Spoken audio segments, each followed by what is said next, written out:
ഒരിക്കൽ എല്ലാവരെയും പോലെ പ്രവാസി ജീവിതം നയിച്ചിരുന്ന ഷാജി എന്ന വ്യക്തി പിന്നീട് തന്റെ പ്രവാസി ജീവിതം അവസാനിപ്പിച്ചു തുടങ്ങിയ 3G മൊബൈൽസ് ആണ് ഇന്ന് മലയാളികളുടെ മനസ്സിൽ ആഴത്തിൽ പതിഞ്ഞിരിക്കുന്ന മൈജി ഫ്യൂച്ചറായി മാറിയെന്ന് പറഞ്ഞാൽ നിങ്ങൾക്ക് വിശ്വസിക്കാൻ പറ്റൂ. Hi, I am Madison. Welcome to 50 days 50 type business stories day 6.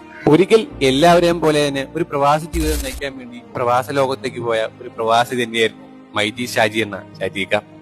പക്ഷെ എന്നിരുന്നാലും തന്നെ പ്രവാസി ജീവിതവും അവിടുത്തെ ജോലിയും ജീവിത സാഹചര്യങ്ങളും തനിക്ക് ഒട്ടും ചേരില്ലെന്ന് മനസ്സിലാക്കിയ മൈജി ഷാജി എന്ന ഷാജിക അതെല്ലാം ഉപേക്ഷിച്ച് പിന്നീട് തന്റെ നാടായ കോഴിക്കോട് എത്തി ഒരു ബിസിനസ് സ്റ്റാർട്ട് ചെയ്യുന്നു.